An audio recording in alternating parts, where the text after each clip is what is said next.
Hey everyone, welcome to the Executive Home Inspections YouTube channel. My name is Ron Henderson. I'm a certified Master Inspector and have been inspecting homes since 2008. Today we're diving into the topic that's crucial for both home buyers and sellers, and that's home inspections. If you're new here, don't forget to hit that subscribe button and ring that notification bell so you'll never miss out on valuable home related content. All right, let's get started with our introduction to home inspections. Don't forget to share it with anyone you know who's buying or selling a home. Now, you might be wondering why home inspection is so important. Well, buying a home is a huge investment, probably the largest investment most people will ever make. A home inspection provides the buyer with information on the condition of the home that they're looking at. So when they go to purchase, they can make an informed decision about whether or not they want to buy the home. So, what exactly is a home inspection? Well, a home inspection is a visual, non-invasive inspection of the condition of the property, readily accessible features and components on the day of the inspection as per the standards of practice and government regulations for that location. Now, let me say that again. A home inspection is a visual inspection of the property on the day of the inspection. So we're not predicting future. We're not talking about what might happen tomorrow. We're talking about what the condition of the home is on that day. All right, so what does that mean to you? It means the inspector is going to do a visual inspection of the property and will not be knocking any holes in the walls or tearing things apart. You may be wondering, well, what's included in most standard home inspections? Home inspectors examine key components of a home, like structural components, which is your foundation. They assess for cracks, settlement, other signs of damage. They look at the framing and structural integrity of walls, beams, supporting columns. They look at the roof structure. They check for sagging, proper truss, rafter installation, signs of water damage. On the outside of the exterior of the home, they also look at the condition of the roofing covering materials like your shingles, your flashings, gutters, downspouts. We also look at siding exterior. We inspect for damage, rot, deterioration, gaps. We look at windows and doors, check for proper operation and seals.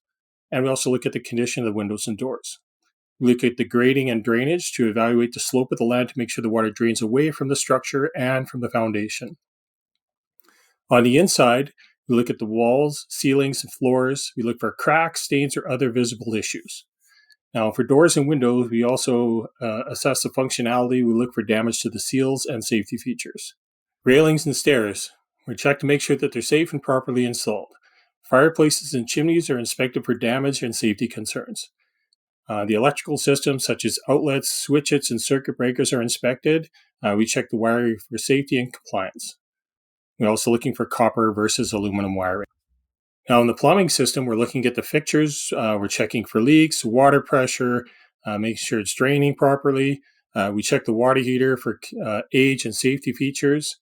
The furnace system, the heating and air conditioning, we're checking for the condition and proper operation. So we're going to use the thermostat to turn it on and off, but we're also going to check for proper ventilation in the attic and crawl spaces, and we're going to check the bathroom fans to make sure that they're operational. We're going to check the attic for insulation. We're going to check for proper vapor barrier. We're going to check for past leaking, any kind of moisture. We're also going to go through the crawl spaces in the basements and look for those same issues. Now, in the kitchen, we're going to check the condition of the major appliances. Now, the other thing I should point out is that not all inspectors actually check the appliances. We check dishwashers. I'm going to check the cooktop function to make sure the elements come on. I'm going to check the bake and broil functions to make sure they come on. But I'm not baking a pie and I'm not cooking a roast. I'm not doing that kind of thing. As far as the refrigerator goes, generally can just check to make sure that it's actually cold. But, obviously not going to be doing a long-term test on that. The kitchen are also looking at the cabinets and the countertops, so looking for damage and functionality and any signs of, again, leaks underneath. Bathrooms, we're looking at plumbing fixtures, checking the sinks, or checking the toilets, checking tubs and showers for proper functionality. Now, one of the things that we check in the bathrooms is for moisture. So around the toilet, we're going to check for moisture with the moisture meter, underneath the sink, in the shower. Now, there are some materials that really don't do well with moisture meters in the shower. That's, fiberglass. But if you have a tile shower, then the moisture meter is a very good tool to have. Yeah, we're also going to check the fans to make sure that they're ventilating properly. So when we're looking at the roofing structure in the attic side, we're also looking for leaks and damage on the inside. Now, in the basement, if you have a basement, we're looking for signs of moisture intrusion, potential water damage. For the electrical systems, we're going to take the cover off the electrical panel, see if it's copper or aluminum, check for any signs of hot wiring, tripping breakers, any issues in there at all. As far as safety features, we're going to check the smoke detector, carbon monoxide detectors, make sure they're functional, check handrails to make sure that they're safe, make sure there's no doors opening the wrong way over the stairs. So there's a few things that we are going to include there. Now, you may have noticed that there are a few things that were not on the list. So not everything is included in the standard home inspection. So here are a few of the common things that are not included in a standard home inspection, which some inspectors offer on the side. First off, we're going to talk about environmental stuff. We do not inspect for asbestos, because asbestos basically is a material that needs to be sent to a lab and tested. Now, if you find something that appears to be asbestos, I'm going to recommend that it be tested for asbestos by a qualified professional. Now, radon gas testing is also something that's not included as part of a standard home inspection. Again, that's something that some inspectors offer on the side. Now, while I will note something is moldy or mildew, I will put that in the report. I'm not going to take a sample and send it to the lab for testing. I'm not going to do air quality testing because that's also outside the scope of the inspection. Lead paint is also outside the scope of the inspection. Now, when it comes to pests, things like ants and termites and rodents, those things, if we note or if I see indications that those are present, I will note them and recommend testing by a specialist, but the inspection is not specifically there to look for those types of issues. The other thing is we don't test as water quality. Depending on where you live, if you're on town water, then that may not be an issue, but if you're out on an acreage, you should get the water quality tested just in case there's issues with it. And that'll need to be done at a proper laboratory. Sewer line scoping and septic inspections are, again, not part of a typical or standard home inspection. Sewer lines can be scoped by a plumber. Septic systems should be checked by a specialist because they can be very expensive to repair or replace. We don't do swimming pools or hot tubs. Those are also more of a specialty item, and you should get someone who knows a lot about those to check those. Now, like I said before, while most home inspectors check the general condition of the appliances, not all do. And again, we're not going to an in-depth test of the appliances, and we're not providing a warranty on them. The other thing that home inspectors don't do is checking for code compliance. So we're there to check the condition of the home and report on the condition of the home back to you. We're not there to check and make sure that everything is done as per building code. Now, the thing about building code is that it changes over time. So if you have a home that you purchased in 1978, the building code in 1978 was much different than it is today in 2024. So that means that things that were done in that house, if they have not been changed or upgraded, and they would have complied with the code in 1978, when you buy the house, they do not have to bring it up to current code. The only time you have to bring things up to current code in this is when you do a renovation or an upgrade. So let's say you redo your kitchen, you need to bring your kitchen up to current code, and then that would go through a permitting process. And when you go to sell a house down the road, you would have to show the potential buyer the permits, and then everybody would be happy. So don't skip permits.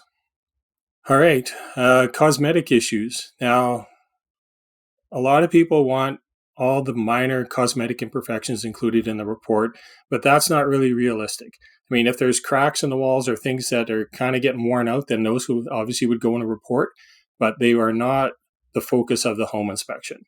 And in general, if a house is, a few years old or older, some of this stuff is considered just general wear and tear. Like if the carpet's getting worn out, that's not something you're going to be able to go back and negotiate with the seller on because, the carpet's 20 years old, for example. Now, home inspectors also don't predict the future or the long-term problems that might come up with the home because, as most people are aware, everything wears out. I mean, you drive your car, your tires wear out. Well, it's the same with a home. Switches that you used a lot can wear out. Your furnace over time is going to wear out. Your hot water tank, your shingles. So we're not able to predict exactly how long something's going to last. Now, we can give you kind of ranges. For example, hot water tanks generally last in this area around 10 to 15 years, and at that point, they need to be replaced. Now, that doesn't mean that every tank is going to last 10 years, and that doesn't mean every tank is going to fail in that time period either. I've seen tanks that are 20, 25 years old that are still functional. Now, mind you, because they've got a lot of sediment in them, you're not getting a lot of hot water out of them, but they are still functional.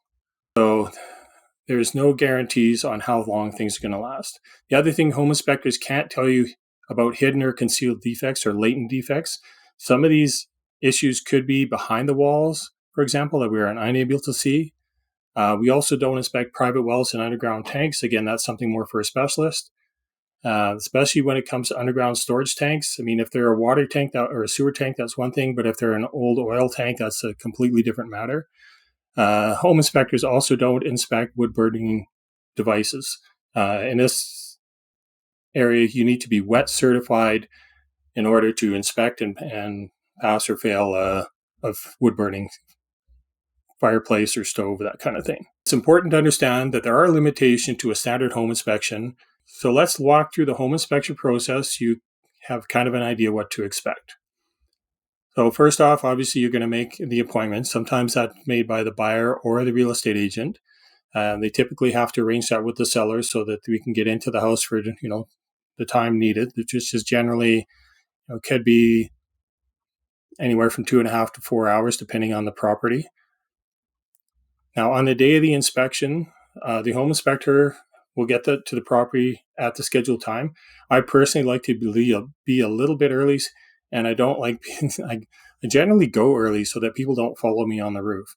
So years ago, I was doing a home inspection, and I was on the roof of the house, and the buyer showed up, and she walked up to the house. She's looking around. I waved at her. Hi, I'm on the roof. She climbed up the ladder and got onto the roof, and she's standing on the roof and she's shaking. I didn't know what was wrong. I thought she was having some kind of a medical issue, but she was just scared. And it's like, well, why are you up here? And she's like, I thought I needed to be up here. And I'm like, no, let's get you down. So we got her down on the ground safely, got her calmed down, and then I was able to go back up on the roof and finish that portion of the inspection. So that's kind of why I like to go early, just so that I can have some time to focus on the roof, and I'm not worried about focusing on where the client is. Next, the home inspector is going to go through the property. I like to go from the roof down, so roof, then exterior, and then once I get inside, get the dishwasher started and start with the attic and work my way from top to bottom. Now, I do have a reporting software that I use so I can track everything and record all the information as I go. So I'm assessing, the roof, the attic, crawl spaces, basements, foundations, plumbing, electrical, HVAC system, appliances. So again, it is a visual inspection, meaning that the inspector is going to look for visible signs of issues or problems or concerns. Not going to perform an invasive or destructive testing. Some inspectors, like I also use a thermal imaging camera, which is a great tool for finding issues with plumbing leaks, insulation issues, electrical hotspots. I'm going to go into more detail on that in another video. The inspector is then going to identify and document all the deficiencies or safety concerns. So taking a picture, putting it into the reporting software as we're going through the property, things like leaks, electrical hazard, other plumbing issues. Some of the things that are go in the report, at least the way I like to do it, is to include some of the maintenance items. Like, for example, if the furnace needs to be cleaned or needs a new filter, If there's anything that's kind of just getting worn out, dead batteries and thermostats, that kind of thing. Now, we're also going to look closely for safety issues, potential fire hazards, inadequate ventilation, making sure that your smoke alarms are working. After the inspection is done, the inspector typically goes through the written report with the buyer. Now, in this case, because we're doing the report electronically, that means that I'm going to do a presentation on the computer with the client, and I'm going to show them the main issues that came up with the property. The way the reporting software works that I use, it has a summary at the beginning so that we can go through all the main issues, and then in the body of the report, it also has more information as well as some of the minor issues like maintenance items like furnace filters and that kind of stuff. So I'm going to go through that with the buyer at the inspection.